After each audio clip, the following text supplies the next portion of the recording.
Hi there, welcome back to the Cordless Vacuum Guide, and in this review, we'll be looking at a brand new handheld vacuum, the Autobot VX Max Handheld Vacuum Cleaner. This product is actually a mini handheld vacuum based on its design, but it's unique in that it comes with a wand and cleaning head, allowing users to vacuum floors. But one of the many questions I have is how good is it with a floor tool? Can you rely upon it for daily cleaning tasks? Or is it just a gimmick? The price is a bit on the high end and more expensive than other brand name options. So does its performance warrant the high cost? I'd put this product through a series of tests, not just measured, but also usability tests to see how it handles different types of messes in various areas in my home. To answer these questions and more, I'll share both the good and bad in this review, so let's get into it. The Autobot VX Max is a brand new player in the mini handheld vacuum industry. Despite calling itself a handheld vacuum, it's a mini handheld at its core, and the narrow cylindrical frame and tiny dustbins are giveaways. Some claims worth noting are the 20 kPa suction and its brushless motor that will last up to 10 years according to the Autobot website. It comes in a matte black finish with a single button for toggling between 3 power settings.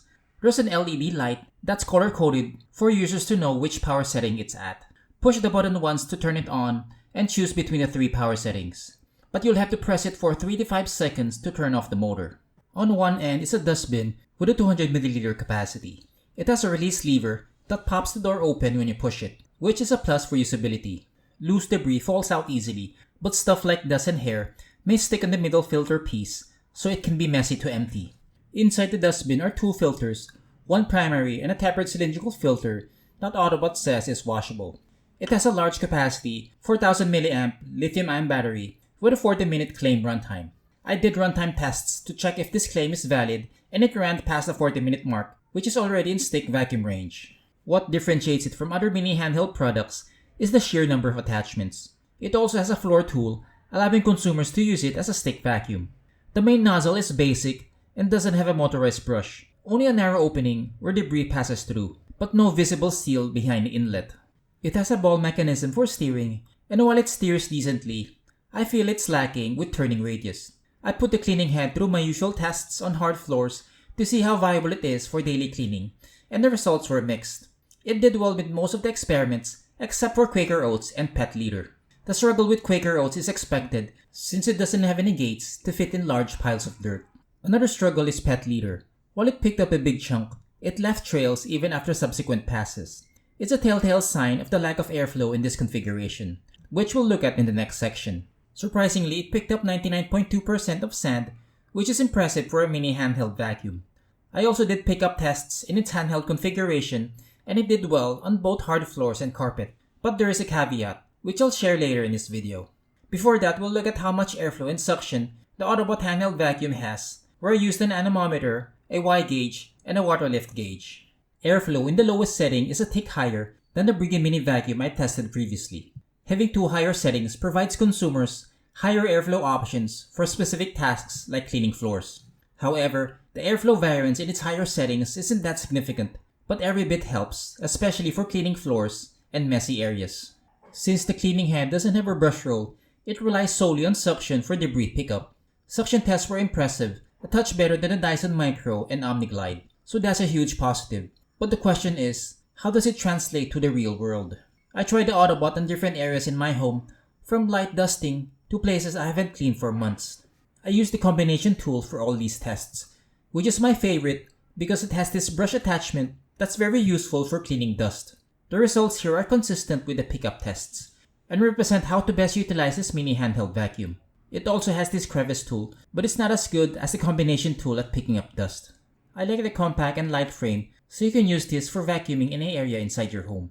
The charger design allows for vertical storage, and it comes with a Type-C USB cable, but without a plug. So you'll have to plug this on your laptop, a portable charger, or use a phone plug to charge it via a wall outlet.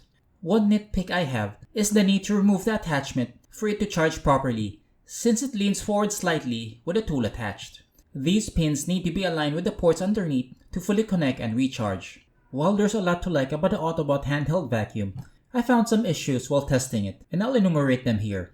The first one wasn't so obvious initially, but I noticed the cleaning performance degrading the further along I did the tests. It turns out that the mesh filter tends to clog quickly, not only with heavy debris like pet litter, but also with dust. The result of this clogging is degraded cleaning performance, and there are several instances.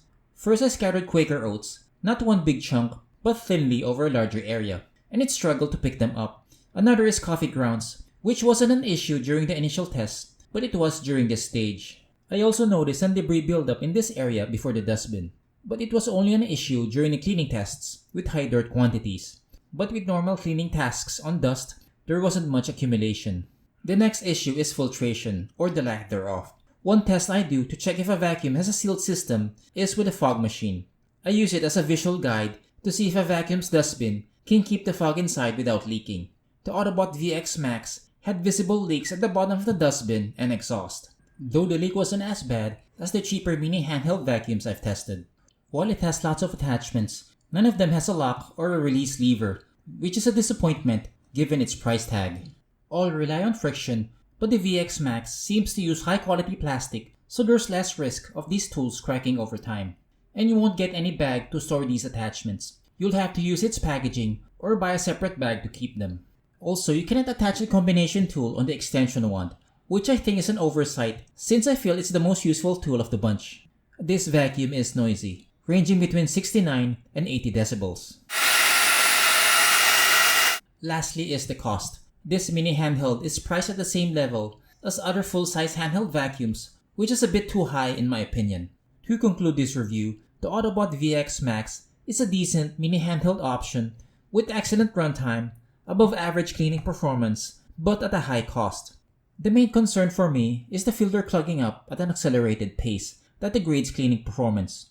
So consumers who plan on purchasing this product should clean it often to maintain performance. If you've made it this far, I'd like to say thank you and consider giving this video a thumbs up if it's been helpful to you. Subscribe and hit the bell icon to get notified for future reviews like this.